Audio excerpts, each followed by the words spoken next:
हिसाब लगाऊँ तो आई थिंक मैंने 45-50 प्लस क्लाइंट्स के साथ मैंने काम कर लिया है टोटल, नेशनल और इंटरनेशनल मिला के। और अगर कोई बिगिनर है एंड उनके पास कोई क्लाइंट नहीं है, अपना पोर्टफोलियो तैयार करेंगे? लेकिन अगर कोई स्टार्ट कर रहा है सोशल मीडिया मैनेजमेंट, अगर उसको पोर्टफोलियो बनाना है। Hello friends and welcome back to my channel. आज हमारे साथ हैं Aditi and she is a freelance social media manager. Aditi ने अपनी वेल पेइंग जॉब भी छोड़ दी थी to become a freelance social media manager. Aditi ने मोर देन 50 क्लाइंट्स के साथ काम किया है across the world. She has work with Indian clients और बाहर के क्लाइंट के साथ भी उन्होंने काम किया है। She is going to guide you all about social media manager क्या काम करता है और कैसे आपको एक सोशल मीडिया मैनेजर बनना है। Aditi is also going to talk about कि आखिर आपको एज अ बिगनर पोर्टफोलियो कैसे बनानी है इस फील्ड में, आखिर कैसे क्लाइंट्स के साथ आपको काम करना है। She also talked about her own experience और आखिर उन्होंने किस टाइप के क्लाइंट के साथ काम किया है। इन सब चीज़ों के बारे में हमने डिटेल में कवर किया है। तो अगर आप एक सोशल मीडिया मैनेजर बनना चाहते हैं या अगर आप इस फील्ड को एक बार एक्सप्लोर करना चाहते हैं तो ये वीडियो आपके लिए है। ऑल द टाइम स्टैम्प्स और रिसोर्सेज जो भी हमने डिस्कस किए हैं वो सारे आपको डिस्क्रिप्शन बॉक्स में मिल जाएंगे। And let's welcome Aditi. Hi Aditi. Hello. तो हमें बताएं आखिर आप सोशल मीडिया मैनेजर बने कैसे और आखिर आपने कैसे चूज किया कि आपको सोशल मीडिया मैनेजर ही बनना है? तो मेरा जो एजुकेशनल बैकग्राउंड है वो बैंकिंग, इंश्योरेंस और मैनेजमेंट रिलेटेड है। लेकिन मैंने जो मेरा करियर जब स्टार्ट करा तो वो कंटेंट राइटिंग से करा, क्योंकि सबसे पहला जॉब वही मिला मुझे कंटेंट राइटिंग का। फिर वहाँ से और सीखते गए। उसके बाद मैंने जर्नलिज्म के लिए न्यूज़ आर्टिकल्स वगैरह लिखे। Then I joined an event management company. तो वहाँ पे इवेंट्स के लिए मार्केटिंग करना, email marketing, datas and all of that वो वहाँ पे करा। तो वहाँ से और मार्केटिंग के बारे में और जाना कि एग्जैक्टली और होता क्या क्या है, किस तरह से मैं और ख़ुद को ग्रो कर सकती हूँ। तो वहाँ से लगा कि सोशल मीडिया में थोड़ा इंटरेस्ट ज़्यादा है। तो फिर वहीं से सीखती गई। वहीं पे फिर वहाँ से मैंने एक डिप्लोमा का कोर्स करा मैंने डिजिटल मार्केटिंग का। लेकिन उसमें भी मतलब सबसे ज़्यादा मुझे सोशल मीडिया ही इंटरेस्टिंग लगा। तो फिर तब से मैंने सोशल मीडिया पे ही मेरा काम चालू किया है। तो आखिर सोशल मीडिया मैनेजर होता क्या है एंड आखिर सोशल मीडिया मैनेजर का काम क्या होता है? तो सोशल मीडिया मैनेजर अगर सिंपल शब्दों में बोले तो सोशल मीडिया मैनेजर वो होता है जो किसी क्लाइंट है, कोई बिज़नेस है, कोई ब्रांड है, उसके सोशल मीडिया अकाउंट्स को टेक केयर करता है वो। यानी कि उसके पोस्ट डिज़ाइन करना, कैप्शन लिखना, हैशटैग्स ढूंढना, एंगेजमेंट करना, कमेंट्स और मैसेजेस का जवाब देना, रील्स एडिट करना, रील्स पोस्ट करना, ये सब सोशल मीडिया मैनेजमेंट के काम में ये सब कुछ आता है। तो आखिर आपने कहाँ से सीखा था सोशल मीडिया मैनेजर के बारे में कि आखिर क्या क्या चीज़ें होती हैं, कैसे कैसे टूल्स यूज़ करने पड़ते, ये सारी चीज़ें आपने कहाँ से सीखी थी? तो जब मैं डिप्लोमा कोर्स कर रही थी तब मुझे वहाँ, उसके पहले भी मुझे सोशल मीडिया के बारे में नॉलेज तो थी ही कि कैसे मैनेज करना है, किस तरह से बेसिक स्ट्रैटेजी वगैरह बनानी है। लेकिन और डिटेल में उसके बाद जब मैंने और कोर्सेज करे, मैंने और वर्कशॉप्स हो गए और वेबिनार्स हो गए, मैंने वो सब अटेंड करा, तो मुझे और थोड़े डिटेल्स के बारे में पता पड़ा। जब टूल्स की बात करें तो मेरा एक पर्पस यही रहता है कि अगर कोई क्लाइंट मुझे हायर कर रहा है अपना सोशल मीडिया मैनेज करने के लिए, तो मेरा सबसे इम्पॉर्टेंट काम होता है कि मैं वो क्लाइंट की लाइफ इजी करूँ। अगर मैं बहुत कॉम्प्लिकेटेड क्लाइंट मैनेजमेंट सॉफ्टवेयर्स लेके आ जाऊँगी, एप्लीकेशंस लेके आ जाऊँगी, तो सबसे पहले तो मुझे खुद को ही क्लाइंट को ये सब कुछ समझाने के लिए, पूरा वॉक थ्रू करने के लिए टाइम चला जाएगा। और क्लाइंट के पास उतना टाइम बहुत सी बार होता भी नहीं है। That's why they are reaching out to me कि कि तुम संभालो। तो मेरा सबसे ज़्यादा मेन प्रेफरेंस रहता है कि सब कुछ क्लाइंट के लिए सबसे ज़्यादा इजी और सिंपल तरीके से हो। तो उसके लिए मैं गूगल ही यूज़ करती हूँ। अगर मीटिंग्स मुझे स्केड्यूल करनी है तो गूगल मीट मैं यूज़ करती हूँ। गूगल आजकल सबके फ़ोन में भी होता है, सबके लैपटॉप में भी होता है, हर किसी के पास गूगल का अकाउंट होता ही है। तो सबसे पहले गूगल हो जाता है। कैनवा में ग्राफिक डिज़ाइनिंग के लिए और वीडियो एडिटिंग के लिए मैं यूज़ करती हूँ। अगर क्लाइंट को मुझे कोई प्रपोजल्स वगैरह कुछ भेजने रहते हैं, मेरा जो पोर्टफोलियो बना हुआ है वो सब कुछ मैंने कैनवा के अंदर करा हुआ है। और मुझे, जैसे मैंने गूगल शीट बोला, तो मुझे अगर कुछ मैंने कंटेंट प्लान बनाया है, कंटेंट कैलेंडर बनाया है जो मुझे क्लाइंट के साथ शेयर करना है, तो मैं वो उसके लिए मैं गूगल शीट्स यूज़ करती हूँ। अगेन गूगल शीट्स के ऐप भी है, उसका वेब बेस्ड एप्लीकेशन भी है। तो ईजी होता है क्लाइंट को, उनके पास एक्सेस है हमेशा अपने फ़ोन में देखने के लिए भी। भले ही अगर उनके पास अपने लैपटॉप का एक्सेस नहीं हो, लेकिन फ़ोन तो रहता ही है आजकल सबके पास, तो वो फ़ोन से भी देख के मुझे अप्रूवल्स दे सकते हैं, चेंजेस दे सकते हैं। तो मैं सबसे एकदम सिंपल टूल्स ही यूज़ करती हूँ कि क्लाइंट को भी ईजी हो और मुझे भी ईजी पड़े। तो जो आपने टूल्स वगैरह मेंशन किए हैं, तो क्या आपके पास कोई रिसोर्सेज या ऑनलाइन कुछ प्लेलिस्ट वगैरह हैं जिनको देख के लोग बाग सीख सकते हैं ये सारे टूल्स और उनको सोशल मीडिया के बारे में और पता लग सकता है? तो बेसिक देखा जाए तो अगर आपको कुछ भी सीखना है तो सबसे बेस्ट प्लेस, अगर फ्री में ही सीखना है तो सबसे बेस्ट यूट्यूब है। आप जो भी सोचें, जो भी कुछ करें, हर चीज़ के ट्यूटोरियल्स मिल जाते हैं। यूट्यूब के चैनल्स आपको मिल जाएंगे। अगर आपको कैनवा सीखना है तो बहुत सारे कैनवा क्रिएटर्स हैं जिनके खुद के यूट्यूब के चैनल्स हैं, जो एक एक कैनवा के फीचर के बारे में भी वीडियोस बनाते हैं। तो सबसे बेस्ट प्लेस तो मैं यूट्यूब ही बोलूँगी। उसके अलावा अगर कुछ करना है तो हबस्पॉट के कोर्सेज़ हैं, वो बहुत अच्छे हैं। तो वो फ्री है, अगर किसी को शुरुआत करनी है सोशल मीडिया में तो वो हबस्पॉट के कोर्सेज़ ट्राई कर सकते हैं। They are really free, they give a certificate also. बहुत लोगों को रहता है कि नहीं, अगर हम लोग कुछ कोर्स कर रहे हैं, अगर हम कुछ कोई सर्टिफिकेशन अगर ऐसा कुछ करे तो उन्हें वो एक सर्टिफिकेट चाहिए रहता है दिखाने के लिए। तो इस मामले में अगर उनको ऐसा कुछ करना है तो हबस्पॉट एक बहुत अच्छा रिसोर्स है। अगर उससे ज़्यादा आगे जाना है तो गूगल एड्स है, गूगल डिजिटल गराज है, उनके कोर्सेज़ भी वो लोग ट्राई कर सकते हैं। तो अभी जैसे आपने पोर्टफोलियो की बात की कि आपने अपना पोर्टफोलियो कैनवा में ही बनाया, बहुत सारे काम आप कैनवा में ही करते हैं। तो आखिर आपने पोर्टफोलियो कैसे बनाया था और आपने पोर्टफोलियो में क्या-क्या इंक्लूड करा था? जो आपका पोर्टफोलियो होता है वो कभी भी सेम नहीं रहता है। जैसे जैसे कि आप ग्रो करते जाओगे, जैसे जैसे आपको एक्सपीरियंस आता जाएगा, आपका पोर्टफोलियो भी वो चेंज होता जाएगा। क्योंकि कभी आपको लगता है कि नहीं ये चीज़ डालनी चाहिए, नहीं हम इस चीज़ को इम्प्रूव कर सकते हैं। तो it's an ever changing format. It can never be like कि आज मैंने ये यूज़ करा तो मैं अगले साल भी वो करूँगी। तो पोर्टफोलियो बनाने के लिए वही शुरू में तो वही गूगल कराता है कि इसेंशियल चीज़ें क्या होती है पोर्टफोलियो में, कि कैसे बनाना चाहिए।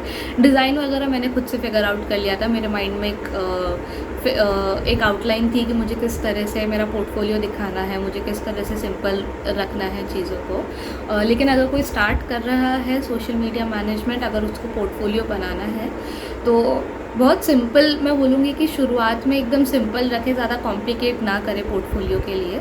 हमेशा ये चीज़ याद रखनी चाहिए कि सामने वाले के पास ज़्यादा टाइम नहीं होता है। वी कांट एक्सपेक्ट कि सामने वाला फ्री है तो हम उसे 50 पेज का पोर्टफोलियो बना के भेजें। It should always be crisp and to the point, decision making में बहुत ईजी हो जाए। सबसे पहले तो ये माइंड में रहना चाहिए। उसके बाद अगर आप बना रहे हैं पोर्टफोलियो तो सबसे पहले तो आपको एक आपके बारे में स्लाइड रहना चाहिए कि आप कौन हैं, आप क्या करते हैं, थोड़ा आपके बैकग्राउंड के बारे में बताइए। देन आप बता सकते हैं कि आपने किस टाइप के क्लाइंट्स के साथ काम करा है, किस टाइप की इंडस्ट्रीज़ में काम करा है। जैसे कि अगर आपने फैशन में करा है, ज्वेलरी में करा है, आपने कोच के साथ काम करा है, तो आप थोड़ा वो बता सकते हैं ताकि क्लाइंट को आइडिया हो। उसके बाद उन्हें अपना जो उन्होंने काम करा है, अगर फॉर एग्जांपल अगर कोई बिगिनर है, अगर उन्होंने एक दो सोशल मीडिया मैनेजमेंट क्लाइंट्स कर लिए हैं तो उन्हें उनके रिजल्ट्स इंक्लूड करने चाहिए। सीधा ये बताने के बदले कि मैंने इस क्लाइंट के साथ काम करा है, उसके बदले उन्हें ये बताना चाहिए कि मतलब सिर्फ क्लाइंट के बारे में मत बोलो, क्लाइंट के वो केस स्टडी बना के प्रेजेंट करो, उसका इम्पैक्ट एक अलग आता है। मतलब केस स्टडी जैसे कि क्लाइंट मेरे पास आया तो क्लाइंट की ये प्रॉब्लम थी, हमने इस तरह से ये प्रॉब्लम को रिकग्नाइज़ करा, हमने इस तरह से ये प्लान बनाया, हमने इस तरह से प्लान को एग्जीक्यूट करा और ये प्लान को एग्जीक्यूट करने से हमें ये रिज़ल्ट मिले।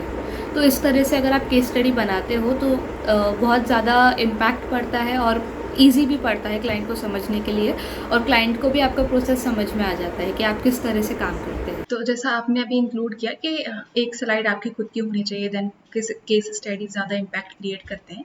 और अगर कोई बिगिनर है एंड उनके पास कोई क्लाइंट नहीं है, उन्होंने बस अभी टूल्स वगैरह सीखे हैं और उनको टूल्स वगैरह पे कमांड आ गया है कि हाँ ये चीज़ें मैनेज की जाती हैं, बट उनके पास अभी कोई क्लाइंट नहीं है, तो आखिर वो कैसे अपना पोर्टफोलियो तैयार करेंगे? तो अगर उन्होंने किसी क्लाइंट के लिए काम नहीं करा तो वो मॉक पोर्टफोलियो बना सकते हैं। जैसे कि एग्जांपल वो इस तरह से सोच सकते हैं कि अगर नायका अगर उनका क्लाइंट होता तो वो नायका के लिए किस तरह से स्ट्रैटेजी बनाएंगे, नायका के लिए किस तरह से वो कंटेंट कैलेंडर बनाएंगे, किस तरह का कंटेंट वो उसमें इंक्लूड करेंगे, तो उसे वो मॉक पोर्टफोलियो बोला जाता है। वो आपके लिए क्लाइंट नहीं है, लेकिन अगर आपके पास ऐसा ब्यूटी और लाइफस्टाइल ब्रांड आएगा तो आप इस तरह से उनके लिए काम करेंगे। तो आप इस तरह से मॉक चीज़ें डाल सकते हैं।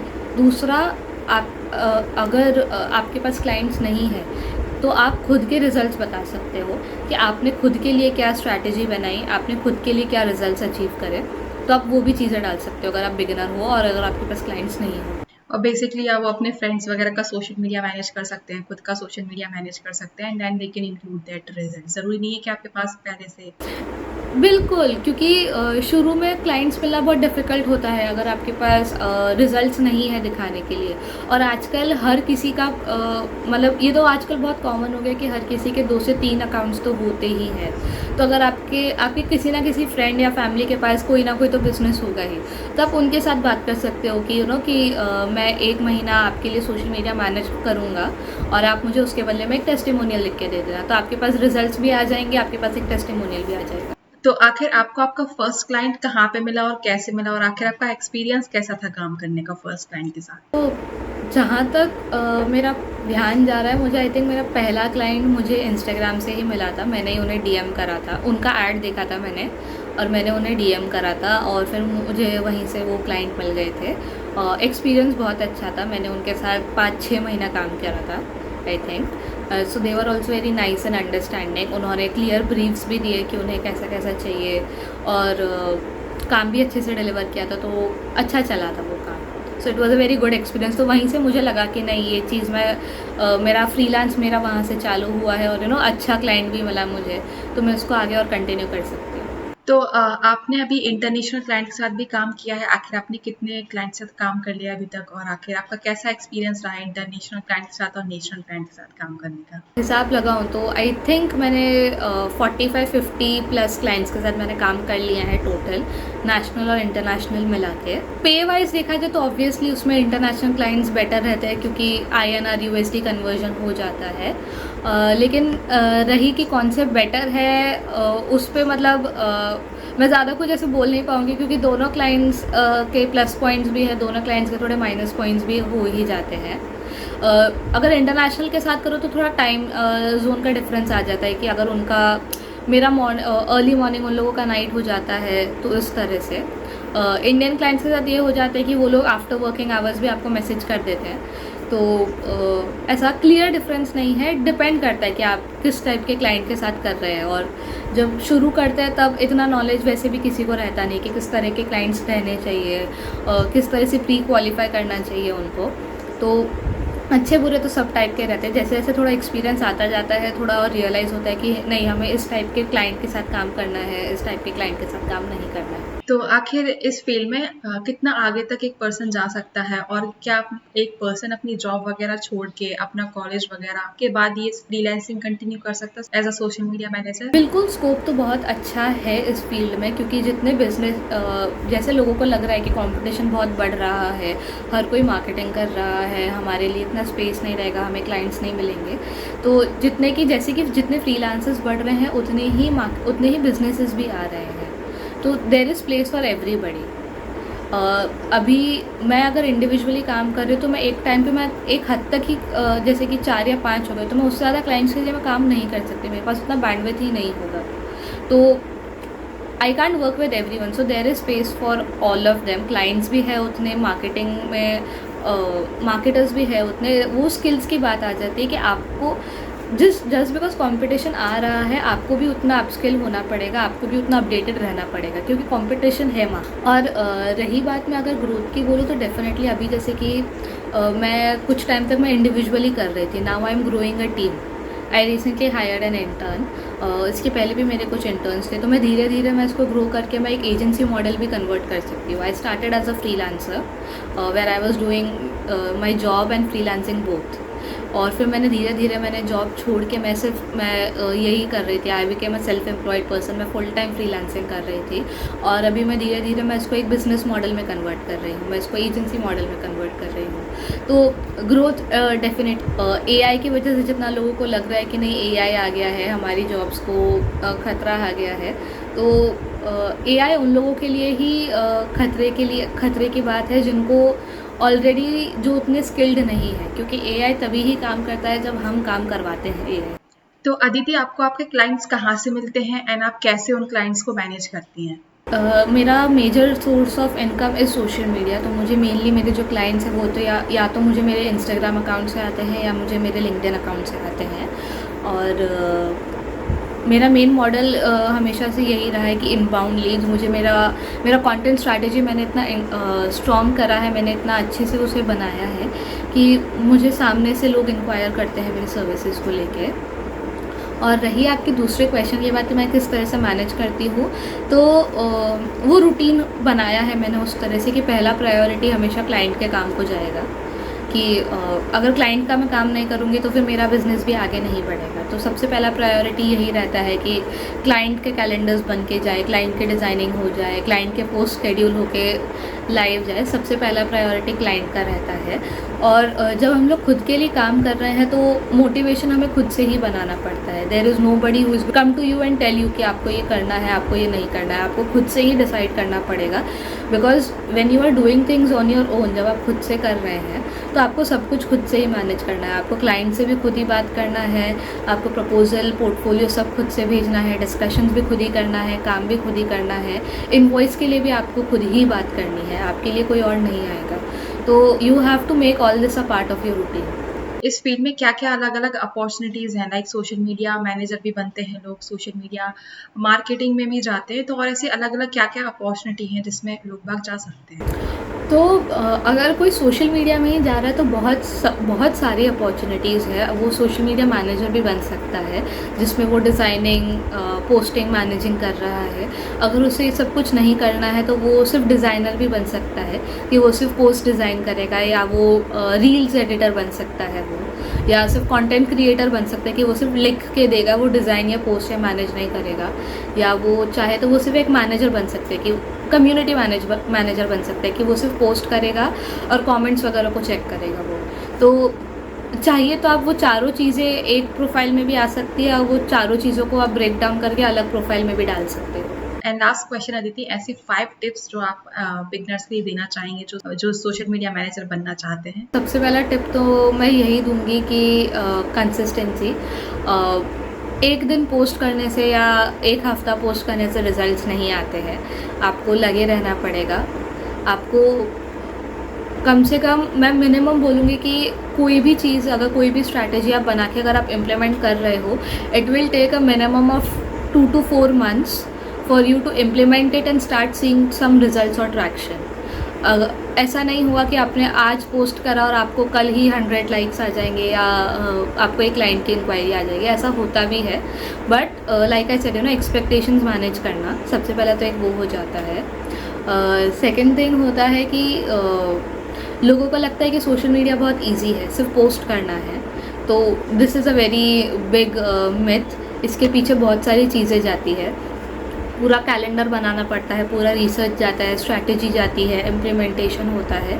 तो it's not just a small कि सिर्फ एक इंस्टाग्राम पे पोस्ट करना है तो हो गया, उसके पीछे बहुत सब कुछ काम होता है। थर्ड टिप मैं बोलूँगी, डोंट गिव अप। मतलब अगर आपने अगर कुछ क्लाइंट को कोट करा है आपका प्राइसिंग, और अगर क्लाइंट बोल रहा है कि नहीं उसके बजट में नहीं है, ठीक है, तो आपको ये नहीं सोचना चाहिए कि आपके प्राइसेस बहुत ज़्यादा है और आप प्राइस कम कर दो। आप जो चार्ज कर रहे हो वो आप अपनी स्किल्स के हिसाब से, आप अपने कैपेबिलिटीज़ के हिसाब से चार्ज कर रहे हो। तो हर क्लाइंट आपके प्राइस से अग्री नहीं करेगा and that is okay, because आप हर क्लाइंट के साथ आप काम नहीं कर सकते हो। आपको कुछ को हाँ बोलना पड़ेगा, आपको कुछ को ना बोलना पड़ेगा। फोर्थ टिप ये रहेगी कि जो इंक्वायरी आ रही है आपको, आप हर मतलब अगर आपके पास ऑप्शन आ रहा है कि आप हर सोशल मीडिया क्लाइंट को आप ऑनबोर्ड करें तो वो नहीं करना चाहिए, बिकॉज आप उतना इंडिविजुअल अटेंशन नहीं दे पाएंगे क्लाइंट्स को। क्योंकि ह्यूमनली देखें तो you can manage 4, 5, 6 accounts at once, और उसमें भी वो भी आपके लिए बहुत ज़्यादा टैक्सिंग और बहुत ज़्यादा एग्जॉस्टिंग हो जाता है एक टाइम के बाद कि मैं इतना सब कुछ काम कर रही हूँ, इतने लोगों के साथ फॉलोअप्स करना है। क्योंकि अगर आप 6 क्लाइंट्स के साथ मैनेज कर रहे हो और इंस्टाग्राम, फेसबुक पे ले लिया, so that is like 12 accounts. तो 6 क्लाइंट्स के साथ मैनेज करना, 6 क्लाइंट्स को अपडेट देना, सब कुछ, तो वो भी बहुत ज़्यादा टाइम कंज्यूमिंग होता है। तो वो मैनेज करना कि आप हर एक के साथ भी काम नहीं कर सकते हो। फिफ्थ हो जाएगा कि नीश सेलेक्ट करें वो, जैसे कि आप ज्वेलरी के लिए भी काम कर रहे हो आप, फैशन के लिए भी काम कर रहे हो आप, ई कॉमर्स के लिए भी काम कर रहे हो, तो बहुत डिफ़िकल्ट हो जाता है आपके लिए नेविगेट करना, क्योंकि हर एक की स्ट्रैटेजी, हर एक के लिए थॉट प्रोसेस एकदम अलग हो जाता है। कोई B2B ब्रांड होता है, कोई B2C ब्रांड होता है, तो you need to start to pick a niche. मतलब नीश एज एन ज़रूरी नहीं है कि आप सिर्फ एक ही टाइप के क्लाइंट के साथ काम करें, लेकिन आपको थोड़ी क्लैरिटी चाहिए कि आपको किस टाइप के बिजनेसेस के साथ आपको आगे कंटिन्यू करना है। जैसे कि प्रोडक्ट बिजनेस हो गए, सर्विस बिजनेस हो गए, इन्फ्लुएंसर्स हो गए, पर्सनल ब्रांड्स हो गए, आपको किन के साथ आगे काम करके आपको ग्रो करना है। टिप्स बताने के लिए और हमें हेल्प करने के लिए अबाउट टूल्स एंड कैसे आखिर स्टार्ट करना है, कैसे पोर्टफोलियो करना है। आई होप हम फिर से मिलेंगे एंड फिर से सिमिलर एक पॉडकास्ट करेंगे। बिल्कुल, I had a really great time, it was really amazing, बहुत मज़ा आया ये करके, एंड या let's see how it goes.